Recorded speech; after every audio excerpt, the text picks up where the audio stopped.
टोपी पार्क में रोते हुए। क्या दोस्ती एक मामूली चीज है जो कि एक पल में टूट जाती है, जिसमें एक दोस्त अपने दूसरे दोस्त को मझधार में छोड़कर चला जाता है? क्या मैं ही भगवान को इस दुनिया में अकेला मिला हूँ जो मेरे को अकेला एक पल छोड़ के चला गया है? मुझे वो बहुत ज़्यादा याद आता है, और याद तो उसकी दादी भी आती है जो मुझे इतनी अच्छी अच्छी कहानियाँ सुनाती थी। एक उसकी दादी थी और एक मेरी दादी है जो हमेशा ही गलतियाँ निकालती रहती हैं, टोकती रहती हैं, मारती रहती हैं और सदैव काम देती रहती हैं, और बाद में जब रिजल्ट आता है हमेशा डांटती रहती है। ये तो बिल्कुल ही अन्याय की बात है कि हमेशा मेरे साथ ही पता नहीं क्यों होता है। पूरे संसार में क्या भगवान को मैं ही अकेला मिला हूँ? परंतु अब इसमें कर भी जा सकते हैं, और भगवान की भी इसमें बहुत ज़्यादा गलती है। जैसे इरफान की दादी को अपने पास बुला लिया और मेरी दादी अभी तक संसार पे बोझ बनी हुई है। और क्या करें, भगवान की भी थोड़ी गलती है, उनकी भी थोड़ी परेशानी है। अगर वो मेरी दादी को अपने ऊपर बुला देंगी, उन्हें पता है कि वो ऊपर भी शांति फैलाएंगी, तो इसलिए अच्छा है कि वो नीचे ही रहे और मेरे को परेशान करें। अब तो सिर्फ इरफान की यादें ही मेरे साथ रह गई हैं।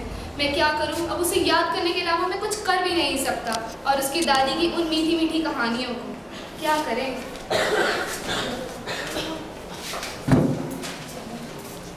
बीता हुआ कल इरफान और टोपी की पार्क में मुलाकात।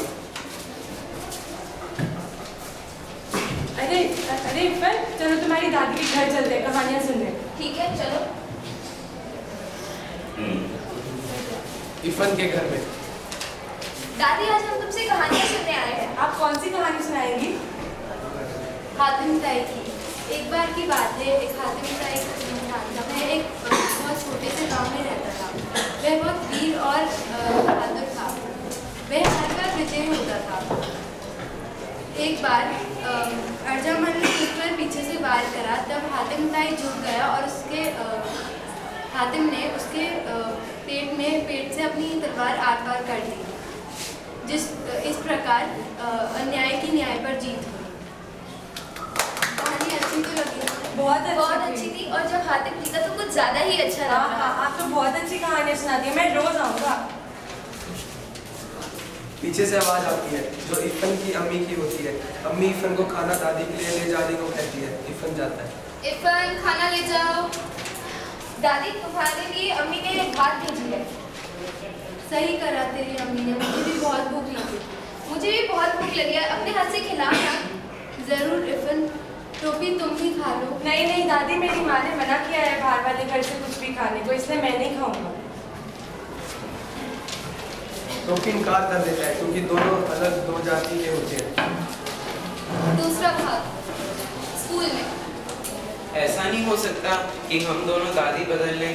तुम्हारी दादी हमारे घर आ जाएंगी और हमारी दादी तुम्हारे घर। ऐसा बिल्कुल नहीं हो सकता। अबू कभी मानेंगे ही नहीं। और मुझे कहानी कौन सुनाएगा? क्या तुम्हारी दादी को ब्रेक बुजू वाली कहानी आती है? तुम हमें एक तो दादियों नहीं दे सकते हो? क्या करूं? मेरी दादी मेरे अबू की अम्मा भी तो है। तुम चिंता मत करो, तुम्हारी दादी भी तो मेरी दादी की तरह बूढ़ी होगी। हाँ। तो चिंता क्यों करते हो? वो भी मर जाएंगी। हमारी दादी ना मरी हो। तो मैं क्या झूठ बोल रहा हूँ? मेरी दादी झूठ बोलती है। यहाँ से पता चलता है कि प्रेम जाति का बाध्य नहीं होता, परंतु सिर्फ भाव पर निर्भर करता है। भाग 3। माली और चपरासी टोपी को पहचानते हैं, इसलिए वह बंगले में चला गया। बिल्लू, गुड्डू और डब्बू उस समय क्रिकेट खेल रहे थे।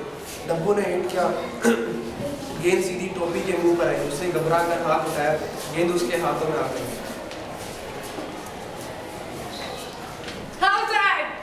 Out. अरे, who are you? What are you doing here? Balabhadra Narayan. Is Balbhadra Narayan one of our servants? No. नहीं साहब, What वो is तो your है। father's name? Bhrigu Narayan. Is he one of our servants?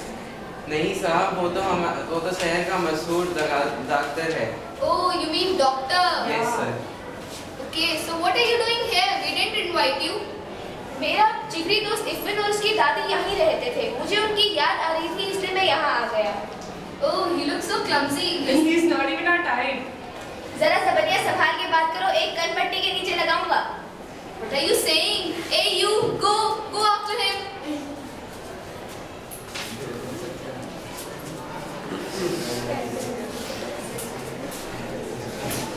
आजा।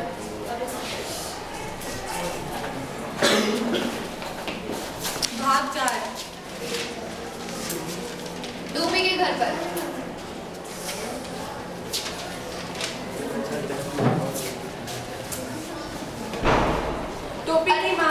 टोपी की माँ बच्चों के लिए नए कपड़े लेकर आती है क्योंकि जाड़े के दिन है और उसके बाद उनमें वार्तालाप होती है। मुन्नी बाबू, तुम्हारे लिए नया कोट आया है, देखो तुम्हें कैसा लगा। मुन्नी बाबू, कहाँ हो आप?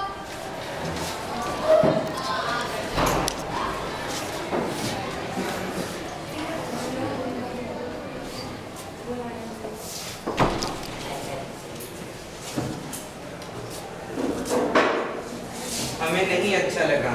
ये कोई रंग है, ना तो डिजाइन अच्छा है और